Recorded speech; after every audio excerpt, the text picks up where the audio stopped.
जय श्री राम।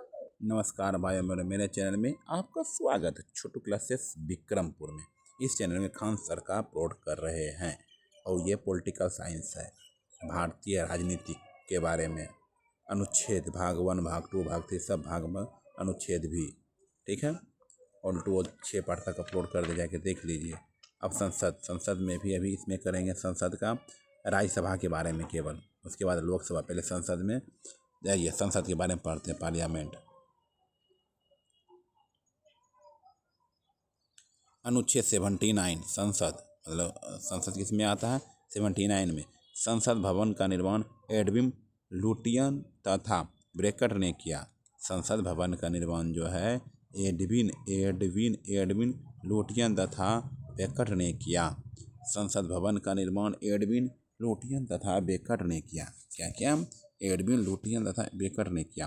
पार्लियामेंट शब्द फ्रांस से लिया गया। पार्लियामेंट शब्द कहाँ से लिया गया?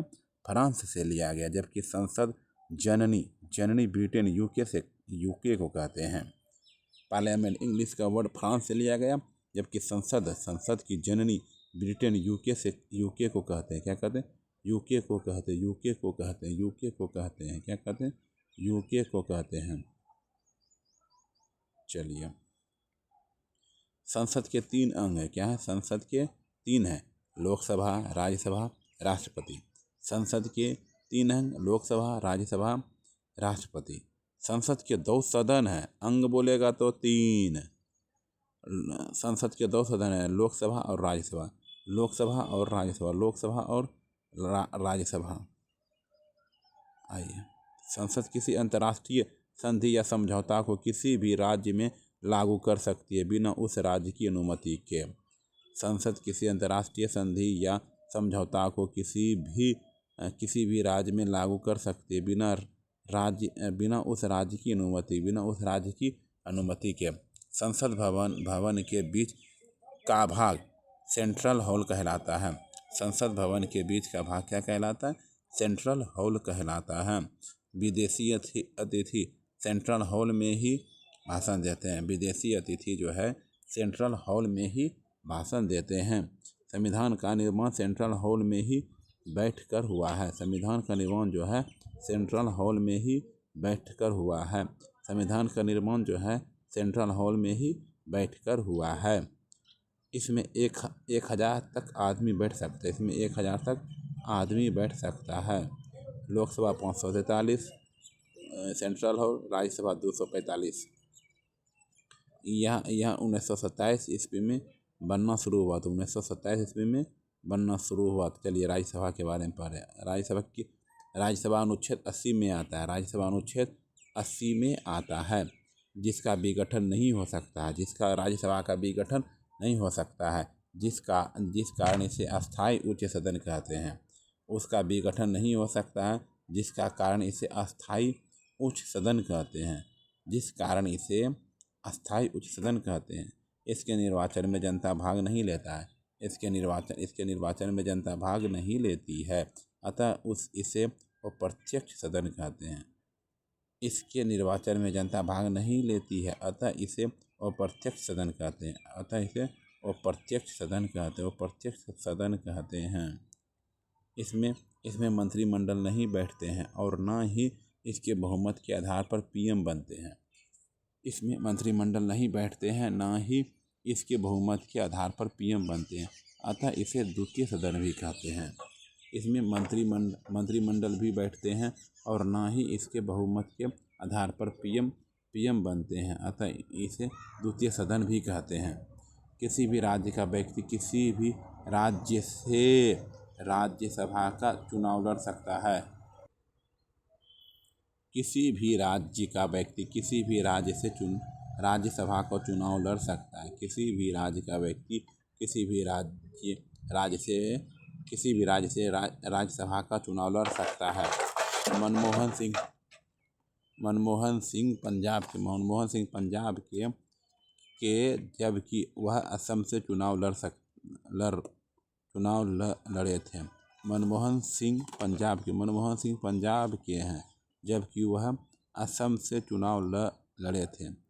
मनमोहन सिंह पंजाब के हैं, जबकि जबकि जबकि जबकि वह असम से चुनाव लड़े थे। नरेंद्र मोदी गुजरात जबकि वह वाराणसी से चुनाव लड़े थे। नरेंद्र मोदी गुजरात के हैं जबकि वह वाराणसी से चुनाव लड़े थे।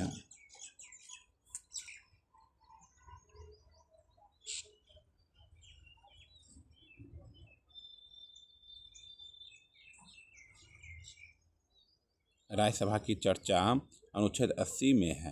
राज्यसभा की चर्चा जो है अनुच्छेद 80 में है, जबकि अनुच्छेद 80 को के तहत राष्ट्रपति इसके 12 सदस्यों को मनोनीत कर सकते हैं।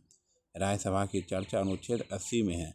राज्यसभा की चर्चा अनुच्छेद 80 में है, जबकि अनुच्छेद 80 को के तहत राष्ट्रपति इसके 12 सदस्यों को मनोनीत कर सकते हैं। राज्यसभा की चर्चा अनुच्छेद 80 में है, जबकि अनुच्छेद 80 को के तहत राष्ट्रपति इसके 12 सदस्यों को मनोनीत कर सकते हैं जो विज्ञान कला साहित्य के क्षेत्र में अच्छे होते हैं। जो विज्ञान कला साहित्य के क्षेत्र में अच्छे होते हैं। राज्यसभा के सदस्यों का कार्यकाल 6 वर्षों का होता है। राज्यसभा के सदस्यों का कार्यकाल 6 वर्षों का होता है।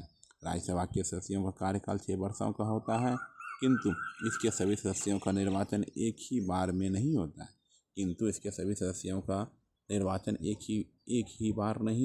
है। बल्कि प्रत्येक 2 वर्ष बाद 1/3 1/3 सदस्यों को निर्वाचन होता है। सदस्यों को निर्वाचन होता है। राज्यसभा 6 वर्ष का 2 वर्ष का चुनाव होता है। 1/3 सदस्य 2010 में 2 वर्ष के लिए, 2012 फिर 2014 तक, फिर 2016, फिर 2018, 2020। राज्य के अधिकतर 250 सदस्य होते हैं। राज्य में अधिकतर 250 सदस्य होते हैं। राज्य में अधिकतम 250 सदस्य होते हैं, किंतु पीओके पर पाकिस्तान के कब्जा के कारण वर्तमान में 245 हैं। राज्य में अधिकतम 250 सदस्य होते हैं, किंतु पीओके पर या पाकिस्तान के कब्जा के कारण वर्तमान संख्या 245 है। राज्य के निर्वाचित सदस्यों की संख्या 245 घटाओ 12 233 है। राज्य के निर्वाचित सदस्यों की संख्या 245 से घटाओ 12 मतलब 233 है। 233 है। राज्यसभा के सदस्य बनने के साथ राज्यसभा का सदस्य बनेगा, क्या क्या चाहिए उसके बाद शर्त होना चाहिए। भारत का नागरिक हो तब बन जाएगा राज्यसभा का सदस्य। पागल दिवालिया ना हो तब राज्यसभा बन जाएगा। किसी लाभ के पद पर ना हो, कम से कम 30 वर्ष का आयु हो। राज्यसभा का सदस्य बनने के लिए 30 वर्ष की आयु होनी चाहिए।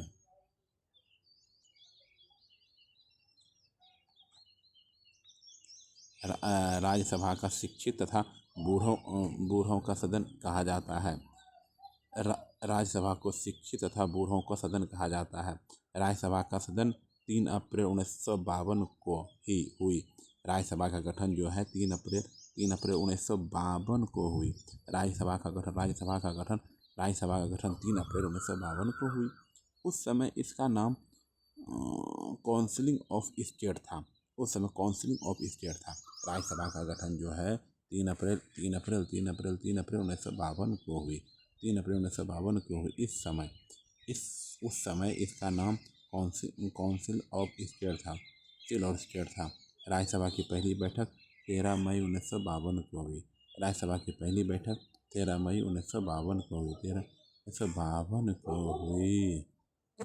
23 अगस्त 1954 को इसका नाम राज्यसभा कर दिया गया। 23 अगस्त 1954 को इसका नाम राज्यसभा कर दिया। ठीक। राज्यसभा की विशिष्ट शक्तियाँ। उपराष्ट्रपति को पद मुक्त करने की प्रक्रिया राज्यसभा से ही प्रारंभ हो सकता है। उपराष्ट्रपति को पदयुक्त करने की प्रक्रिया राज्यसभा से ही प्रारंभ हो सकता है। उपराष्ट्रपति को पदयुक्त करने की प्रक्रिया राज्यसभा से ही प्रारंभ हो सकता है। जब लोकसभा विघटित रहती है तो आपात का अनुमोदन राज्यसभा करती है। जब लोकसभा विघटित करती है रहती है तो आपात का अनुमोदन राज्यसभा करती है। राज्यसभा करती है, क्या करती है? राज्यसभा करती है। अनुमोदन 249 के तहत राज्य सूची के विषय में कानून बनाने का अधिकार राज्यसभा या लोकसभा को देती है। अनुमोदन अनुच्छेद 249 के तहत राज्य सूची के विषय में कानून बनाने का अधिकार राज्यसभा या लोकसभा को देती है। राज्यसभा या लोकसभा को देती है। और दोनों मिलकर एक वर्ष के लिए कानून बना देते हैं। एक वर्ष कानून बना देते हैं।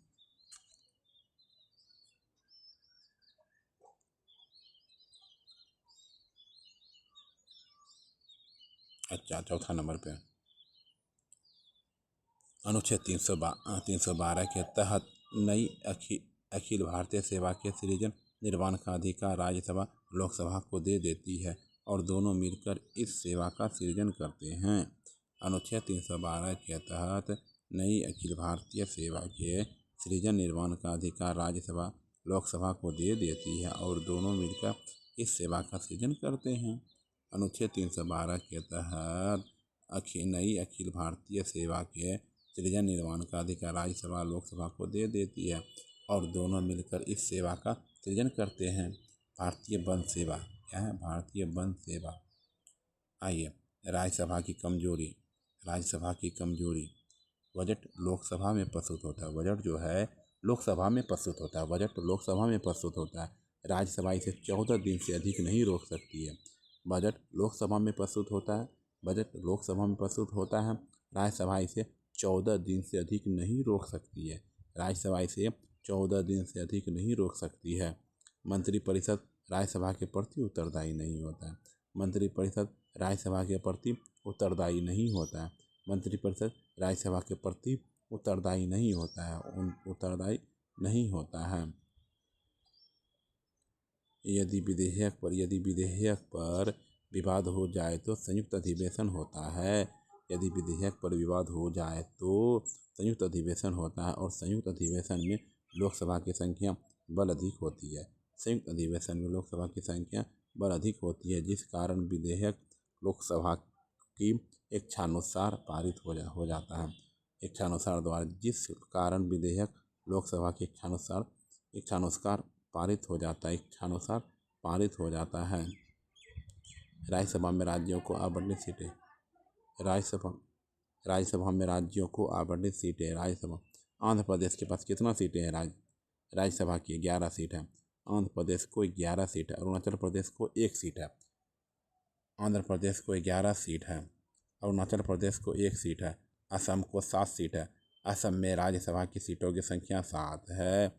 बिहार में राज्यसभा सीटों की संख्या 16 है। छत्तीसगढ़ में सीटों की संख्या राज्यसभा सीटों की संख्या 5 है। छत्तीसगढ़ में राज्यसभा सीटों की संख्या 5 है। गोवा में राज्यसभा सीटों की संख्या क्या है? 1 है। गोवा में 1 है। गुजरात में राज्यसभा सीटों की संख्या 11 है। हरियाणा में 5 है। हरियाणा में राज्यसभा सीटों की संख्या 5 है। हिमाचल प्रदेश में सीटों की संख्या 3 है। झारखंड में 6 है। कर्नाटक में 12 है। राज्यसभा सीटों की संख्या कर्नाटक में 12 है। कर्नाटक में 12 है। केरल में राज्यसभा सीटों की संख्या 9 है। केरल में सीटों की संख्या 9 है। मध्य प्रदेश में राज्यसभा की सीटों की संख्या 11 है। महाराष्ट्र में राज्यसभा सीटों की संख्या 19 है। महाराष्ट्र में 19 है। मणिपुर में 1 है। मणिपुर में राज्यसभा सीटों की संख्या 1 है। मेघालय में 1 है। मेघालय में 1 है। मिजोरम में 1 है। मिजोरम में 1 है। मिजोरम में राज्यसभा सीटों की संख्या 1 है। नागालैंड में 1 है। नागालैंड में राज्यसभा सीटों की संख्या 1 है। उड़ीसा में राज्यसभा सीटों की संख्या 10। उड़ीसा में राज्यसभा सीटों की संख्या 10 है। उड़ीसा में राज्यसभा सीटों की संख्या 10। उड़ीसा में राज्यसभा सीटों की संख्या 10 है। पंजाब में राज्यसभा सीटों की संख्या 7 है। पंजाब में राज्यसभा सीटों की संख्या 7 है। राजस्थान में राज्यसभा सीटों की संख्या कितनी है? राजस्थान में 10 है। सिक्किम में 1 है। सिक्किम में राज्यसभा सीटों की संख्या 1 है। तमिलनाडु में राज्यसभा सीटों की संख्या 18 है। तेलंगाना में राज्यसभा सीटों की संख्या 7 है। त्रिपुरा में राज्यसभा सीटों की संख्या 1 है। उत्तराखंड में राज्यसभा सीटों की संख्या कितना है? 3 है। उत्तराखंड में राज्यसभा सीटों की संख्या 3 है। उत्तर प्रदेश में 31 है। उत्तर प्रदेश में 31 है। पश्चिम बंगाल में 16, जितना बिहार में उतना पश्चिम बंगाल में है। पश्चिम बंगाल में भी 16 है।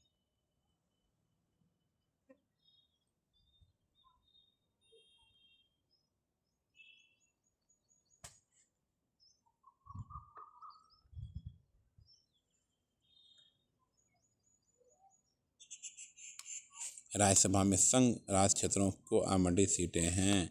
दिल्ली में तीन सीट है राज्यसभा की। पुदुचेरी में 1 है। जम्मू कश्मीर में 4 है। ठीक है। नोट: 31 अक्टूबर 2019 से जम्मू और कश्मीर तथा लद्दाख नामक 2 संघ राज्य क्षेत्र बन गए हैं। 31 अक्टूबर 2019 से जम्मू और कश्मीर तथा लद्दाख नामक 2 संघ राज्य क्षेत्र बन गए हैं।